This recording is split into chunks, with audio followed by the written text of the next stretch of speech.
النتيجة جيدة، فهو يزعل أكثر من اللازم. احنا نتمناه إن شاء الله الفوز أي فريق عربي، وهذا فوز عربي فهو فوز الجزائر أو تونس أو المغرب أو حتى مصر لمشاركة، لأنه فرحتنا في الكؤوس الأخيرة. فنتمنى إن شاء الله أي فريق من أي منتخب من المنتخب يفرح الشعب المصري ومحتاج بهذه الفرحة. كابتن محي الدين، تتذكر هذه المشاهد، التعادل في مباراة أمام إنجلترا في نهائيات كأس العالم السابقة في ساوث أفريقيا؟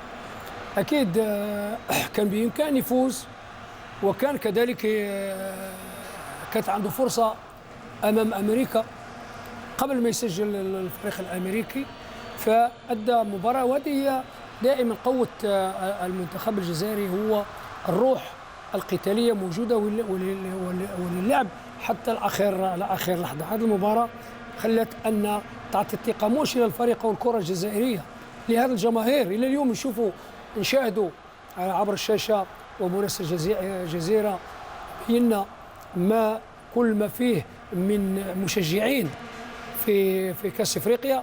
هذا كله راجع للنتائج الأخيرة اللي حصل عليها المنتخب الجزائري. أكيد إيمانويل، تابعت الخضر في المونديال الأخير، طبعا تظل المشاركة التاريخية والرائعة والاستثنائية في مونديال 82، ولكن حتى الوصول من جديد لنهائيات كأس العالم هذا حلم أي منتخب في إفريقيا.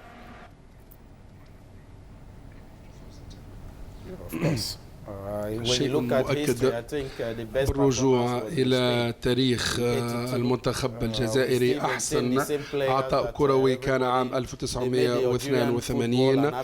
في ذاك الوقت وفي تلك الحقبة الزمنية نجح المنتخب الجزائري في إيصال الفكرة الجيدة عن عطاء المنتخب الجزائري. وأيضا لازلنا نتذكر تلك المباراة التي خاضها أو معركة درمان كما دأب الناس على تسميتها، ومن ثم تأهل المنتخب الجزائري إلى نهائيات كأس العالم التي احتضنتها جنوب أفريقيا. ولكن هذه فرصة جديدة بالنسبة للمنتخب الجزائري. هذا فصل جديد في تاريخ الكرة الجزائرية، ولربما سيستطيع لاعبو المنتخب الجزائري أن يكتبوا أسماءهم بأحرف من ذهب إذا قدموا العطاء الكروي المطلوب. مثل ما قلت في السابق ومثل ما أقول وأكررها، كرة القدم هي ليست بالعلم الصحيح، هي ليست علم الرياضيات. عليك أن تتحلى بالروح الانتصارية القوية، عليك أن تطبق تعليمات المدرب التكتيكية وتجعلها في صالحك حينما تأخذ مباراة ضد الخصم. كابتن عبد الحق بن شيخة، هذه أرض جنوب إفريقيا، مشاهد من المونديال، هذه المرة مونديال إفريقي. ما الذي تغير في الكتيبة الجزائرية منذ ذلك التاريخ؟ تغير الكثير، تغيروا اللاعبين. أولا هم الممثلين اللي في الميدان، مش احنا. تغيروا اللاعبين، تغير الطاقم الفني. الإرادة تبقى تاع الجزائري، تبقى الجزائري اللي عايش في فرنسا، والله الجزائري اللي عايش في أمريكا، ولا الجزائري اللي عايش في الجزائر، الناس الكل تفكر كيف. الجزائري على الوراثة، الناس الكل الإرادة والعزيمة ما تخطيناش احنا يا الجزائريين، برجل واحدة بيد واحدة بقلبنا كبير، نحبوا الفوز، نحبوا الانتصار دائما. علاش الجزائري دائما مقلق، دائما مضطرب؟ على جال حبنا الفوز، نحبوا نكونوا الأولين. اليوم تقول لهم تربحوا كأس العالم، يقول لك نربحوا كأس العالم. ولو نعرفوا إمكانياتنا ممكن باش ما توصلناش باش نتأهلوا، ممكن باش الفريق ما يكونش في المستوى، ممكن جدا. لكن ما دام العزيمه موجوده، وما دام الاراده موجوده، وما دام الامكانيات مسخره للفريق هذا، احنا نتمناو. لكن كاينه حاجه مهمه، ان ما نمشوش كاس افريقيا باش نعملوا تكوين في كاس افريقيا. ما كاينش تكوين كاس افريقيا. كاس افريقيا تمشي باش تربحها، ربحتها، ما ربحتهاش ويروح الانسان. كابتن محي الدين، كان بالإمكان أفضل مما كان في مونديال ساوث أفريقيا. حتى في المباراة الصعبة أمام إنجلترا كان التعادل، فوجئنا بالخسارة أمام سلوفينيا، كذلك بخسارة أخرى أمام الولايات المتحدة. أكيد هناك استخلاص لعديد العبر في مثل هذه المحطات.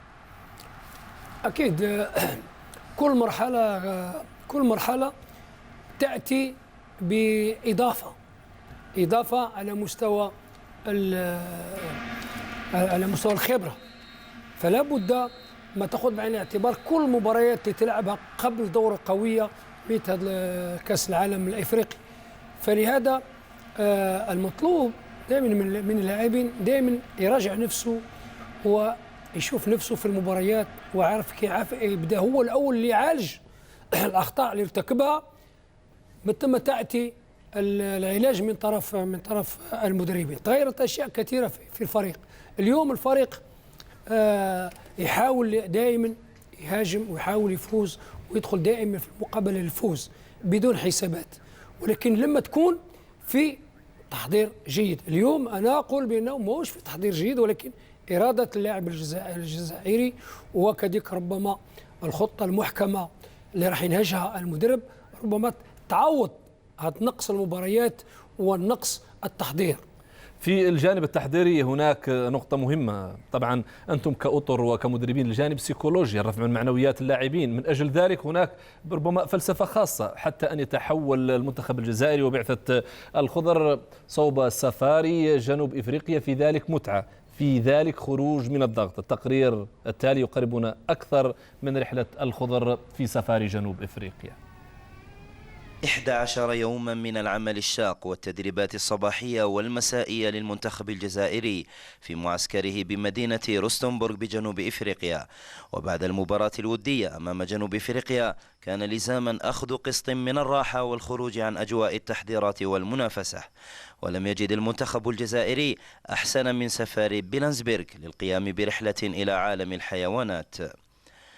بحماس وأجواء ودية بين اللاعبين والجهاز الفني انطلقت رحلة محارب الصحراء في سفاري بلانسبرغ بعدما انقسم الوفد إلى 3 مجموعات في سيارات خاصة وسط إعجاب كبير من الجميع بجمال الطبيعة واختلاف أنواع الحيوانات وبهذا المعلم السياحي الجميل.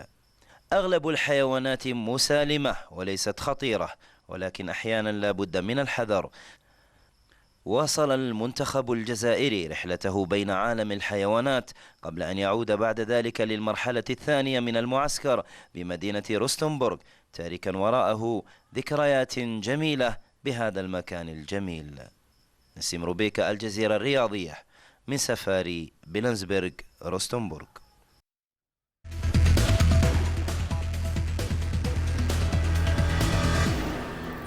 كل التوفيق.